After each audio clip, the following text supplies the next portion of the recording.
Segunda-feira, 16 de março, o presidente Donald Trump convocou uma coalizão naval para liberar o Estreito de Hormuz do bloqueio iraniano. Nos Estados Unidos, cresce a repercussão negativa da guerra no Irã. Preocupações com baixas militares, aumento dos combustíveis e a aproximação das eleições de meio de mandato aumentam a pressão. A embaixada americana em Bagdá, capital do Iraque, foi atacada por drones e mísseis na madrugada de sábado. Foi emitido um alerta de nível 4 e todos os cidadãos americanos foram orientados a deixar o país imediatamente. Estrelas de Hollywood usaram a premiação de número 98 do Oscar para protestar contra as guerras em Gaza e no Irã. Durante a cerimônia, na noite desse domingo, artistas aproveitaram para pedir por um cessar-fogo nos conflitos do Oriente Médio. Terça-feira, 17 de março. Nos Estados Unidos, a cobertura da guerra com o Irã virou alvo de pressão do governo. O presidente da Comissão Federal de Comunicações, Brendan Carr, ameaçou revogar as licenças de emissoras de TV, que, segundo ele, estariam divulgando, abre aspas, boatos e distorções, fecha aspas, sobre o conflito. O partido de ultradireita de Marine Le Pen teve um avanço no primeiro turno das eleições municipais, realizadas no último domingo na França. A votação, que aconteceu em cerca de 35 mil municípios, é vista como um importante termômetro político, antes da eleição presidencial de 2027.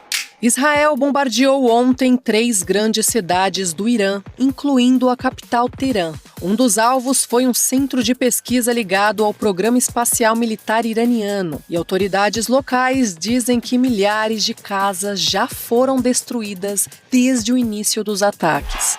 E um colapso no sistema elétrico deixou Cuba no escuro. O apagão aconteceu ontem e afetou grande parte da ilha e de seus cerca de 10 milhões de habitantes.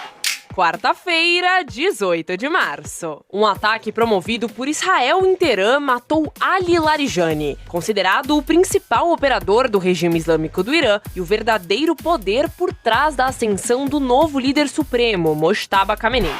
Em meio a essas tensões, a viagem de Donald Trump a Pequim, que iria acontecer no final de março, foi remarcada. Em outro conflito, o Afeganistão acusou o Paquistão de ter atacado um hospital em Cabul e deixado 408 pessoas mortas e outras 265 feridas.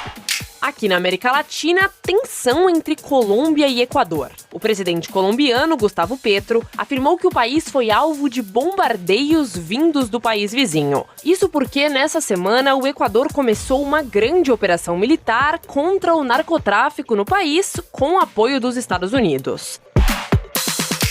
Vale lembrar que Bogotá e Quito já vivem um clima de tensão há meses. Em janeiro, o Equador impôs uma taxa de 30% sobre produtos colombianos, que depois subiu para 50%, o que a Colômbia respondeu com tarifas sobre dezenas de produtos e a suspensão de eletricidade ao Equador. 23 pessoas morreram e outras 108 ficaram feridas depois de uma série de ataques de homens-bomba no nordeste da Nigéria. Entre os principais alvos estavam uma agência de correio, um mercado e um hospital. Quinta-feira, 19 de março. Pela primeira vez em quase um mês de conflito, instalações energéticas iranianas foram atacadas. E a resposta foi de ameaças em cadeia. Teherã retaliou enviando bombas e mísseis contra instalações energéticas no Catar e na Arábia Saudita. Enquanto isso, nos postos de gasolina ao redor do globo, os preços não param de subir. Nos Estados Unidos mesmo, desde o início da guerra, o valor das bombas de combustível subiu 30% de acordo com entidades americanas. Hoje, o Banco Central americano, o Fed, anunciou que vai manter a taxa de juros entre 3,5% e 3,75%, na busca por conter a inflação no país. Ainda nesta guerra, mais uma liderança iraniana de peso foi morta. O ministro da Inteligência do Irã, Esmail Hatib. Paquistão e Afeganistão anunciaram um cessar-fogo de 5 dias no conflito que vem travando desde o início de fevereiro. O Congresso de El Salvador aprovou uma emenda constitucional que estabelece prisão perpétua para homicidas, estupradores e terroristas. Sexta-feira, 20 de março, a ofensiva israelense à infraestrutura iraniana e os ataques de Teherã às reservas de gás no Golfo fizeram o preço do barril de petróleo Brent bater os $112. Israel anunciou nesta quinta-feira a eliminação de Ali Muslim Tabaja, morto por ataques aéreos no Líbano. Tabaja é o terceiro líder do Hezbollah assassinado em uma semana. A milícia xiita teve 12 comandantes mortos desde o início da guerra no Irã. O Reino Unido acusa 2 homens iranianos de espionar uma sinagoga centenária em Londres. Um homem de 40 anos com residência permanente e outro com 22, portando um visto de estudante vencido, são suspeitos de recolher informações para preparar um possível atentado.